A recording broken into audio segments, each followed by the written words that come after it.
To item number 3, citizens to be heard. Dagny, if you give your full name and where you live, please. Dagny Florine, 111 Post Oak Way. I noticed on the city website that CPS Energy is going to be here shortly talking about installing smart meters throughout our city. They're going to come with a pretty nice dog and pony show. I've seen it before. It's real professional. And you need to really listen carefully to what they say and think about what it is they answer in response to your questions. Now, I went on the CPS website, pulled off something here. For instance, when it comes to smart meters, they say it's a myth that smart meters can cause fires. They say that the smart meters themselves don't cause fires. That's true. Most of the fires that have been caused by smart meters have to do with installation. Well, they do say that that's one reason we've partnered with installers experienced in meter installations. I hope somebody up on council asks them if they're licensed electricians who are doing the installing. I think you'll be surprised at the answer. Ask about the training that the installers get before they come to your house and rip your old meter off from a box that probably hasn't been tampered with in 30 or 40 years, especially on the old side, and slap on a new smart meter. Arcing and fires have been caused by that throughout the country. Another myth they have on this piece of paper is that smart meters are an invasion of privacy. Is that a myth? Well, what they say is that these smart meters measure how much energy you use based on time of day, not how you use your energy. Well, I have a graph here that's from a document that I got from CPS Energy, and you don't need to see the details on it. It's a graph that has power on the y-axis and time of day on the x-axis, and there are a bunch of peaks on this graph.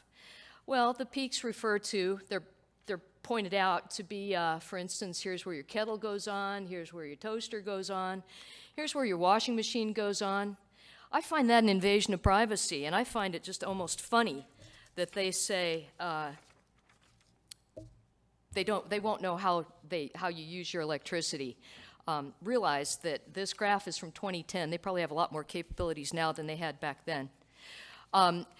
Two individuals, Stan Mitchell and Glenn Anderson, here in the local area, have offered to come and talk to council or to anyone else about smart meters, and not just smart meters themselves, because they're pretty insidious, but also the smart grid and where we're heading in terms of supply-demand of electricity.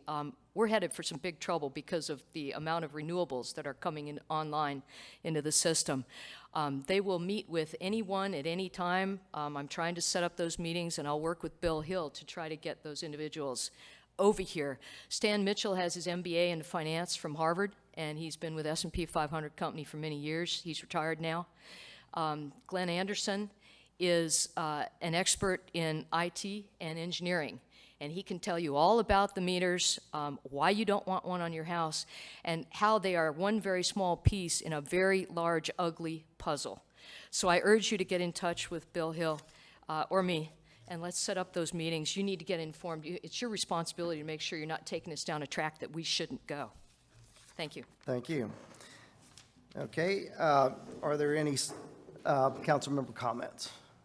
Okay, no council member comments. Leads us to item number 5, discussion, action, review by the City of Shavano Park Higher Education Facilities Corporation status. Bill, anything to report?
Whaley is the seventh member. We're required to have seven members total.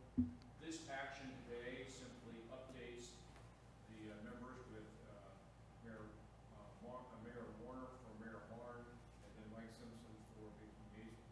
This is a resolution, proposed resolution to just update the directors associated with that. That enables us to then meet in the next month or so to take action to approve that.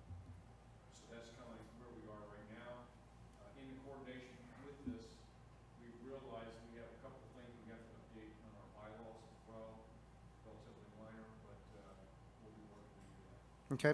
Does anybody have any questions they'd like to extend to Bill before we go to item 5.2? Mike? What's the extent of debt that they're interested in? Oh, yeah, I meant to say $3 million. So it's a relatively low amount of debt, and the figure, I sent this out to the council before, was $15,000, a fee of $15,000 to the city. And when do they expect to close the bonds, to issue the bonds? By the end of the third quarter. Okay. Bob? So Bill, is the lower fee, the 15,000, commensurate with the lower, the 3 million, the lower risk for the value that we're insuring? I don't know the exact figure, that's what they offer, Because the reason I asked is the last couple have been 25, was it 20 on the First one was 35, then it was 25, now it's 15, so, I think it's partly due with the lower interest rates, and Okay. also the lower amount of this loan. Yeah. that's, And as far as risk is concerned, there is no risk in this for the City of Shavano Park. This is a risk-free opportunity for us to help groups in our community and also to receive compensation for that, which is one of the goals and objectives that we had tasked Bill with last year in his city manager responsibilities. Any other questions? Okay, we're going to go to item 5.2, discussion action, resolution R 2016-011, appointing members of the Board of Directors of the City of Shavano Park Higher Education Facilities Corporation. Do we have a motion concerning the resolution? So moved. Second. Alderman Ross has made the motion. Alderman Barrier has seconded the motion. Do we have any discussion concerning the same? If there's no discussion, all in favor say aye. Aye. All opposed, same sign. The motion carries. That brings us to item 6, adjournment. Do we have a motion to adjourn? So moved. Alderman Simpson has moved, and Alderman Ross has seconded the motion. All in favor say aye. Aye. We are adjourned.